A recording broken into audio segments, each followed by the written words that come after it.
உங்களுடைய எண்ணங்கள் உயர்வா இருக்கணும். ஒரு உயர்ந்த நோக்கத்துக்காக நீங்க படிக்க ஆரம்பிக்கணும். வெறுமன போட்டித் தேர்வில் ஜெயிச்சேன் வேலைக்கு போனது மட்டும் இருக்கக்கூடாது. எதுக்காக வேலைக்கு போறதுல உங்கள்ட்ட ஒரு தெளிவு இருக்கணும். எங்க அப்பா அம்மா பெருமை போறேன், சொசைட்டிக்கு ஏதாவது பண்ண போறேன், இந்த மாதிரி நோக்கத்தை உயர்வா வச்சுட்டு ஆரம்பிங்க. ஹார்ட் ஒர்க் பண்ண வேண்டிய அவசியம் இருக்காது. இந்த இறைவனை, இந்த பிரபஞ்சமே சீக்கிரம் உன்னை வேலைக்கு அனுப்பிடும். நிறைய பேர் கஷ்டப்பட்டு படிச்சுதான் வேலைக்கு போறாங்க, அவ்வளவு தேவையில்லை. நல்ல எண்ணம் இருந்தா இந்த பிரபஞ்சம் சீக்கிரம் கொண்டு போய் விட்டுரும். அந்த நல்ல எண்ணம் ரொம்ப அதிகமா இருக்கணும், கம்மியா இருக்கக்கூடாது. இறைவனே உன்னை கொண்டு போய் விட்டுருவான்.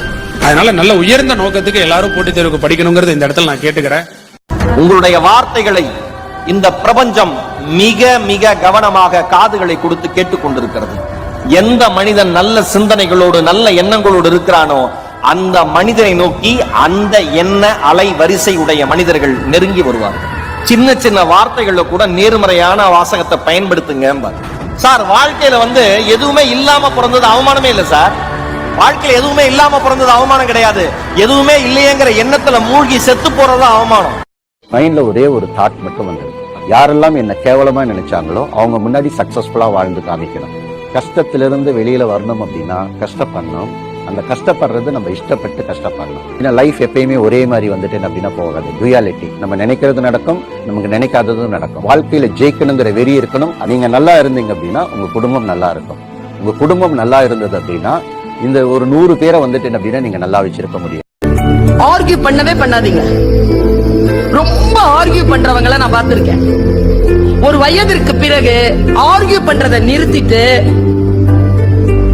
ஆமா இல்ல அவ்வளவுதான். அறிவு இருக்கா? இருக்கு. நீ சொல்ற விஷயத்துல இல்ல, கத்துக்கிறேன். கோபப்படுறதே இல்ல இப்பெல்லாம். ரொம்ப சுலபமா இருக்கு வாழ்க்கை. ஏனென்றால் முன்னால் பேசுகின்றவர் யார் என்பதை புரிந்து கொள்ளுகின்ற பொழுது சொற்களின் அடர்த்தி நமக்கு புரிந்து போகிறது. அப்படிங்கிற வார்த்தை கூட நெக்ஸ்ட் ஆப்பர்ச்சுனிட்டி தான்.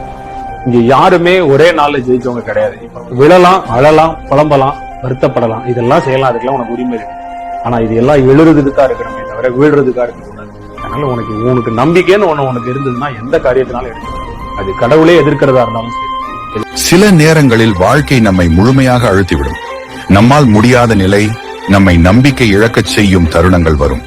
அப்போதுதான் அந்த சோகத்தின் ஆழம் நம்மை கிழிக்க ஆரம்பிக்கும். ஒவ்வொரு நிமிஷமும் ஒரு போராட்டமாக தோன்றும். நம் மனசு தாங்க முடியாமல் தவிக்கும். நம்மை சுற்றியுள்ளவர்கள் நம்மை புரிந்து கொள்ள மாட்டார்கள். அந்த வேதனையின் தனிமையுடன் நாம் மட்டும் நிற்போம். அந்த நேரங்களில் நம்மால் தற்கொலைக்கும் மனதில் இடம் கிடைக்கும். ஆனால் இந்த சோகத்தின் இருளில் கூட எங்கோ ஒரு நம்பிக்கையின் ஒளி இருக்கிறது. இந்த கஷ்டமும் கடந்து போகும் என்ற உணர்வு நம்மை காப்பாற்றும். இனிய நாளே உங்கள் கனவுகள் நிச்சயமாக உண்மையாகும். நீங்கள் அதற்கேற்ப செயல்படுங்கள். உங்கள் உலகத்தை மாற்றுங்கள்.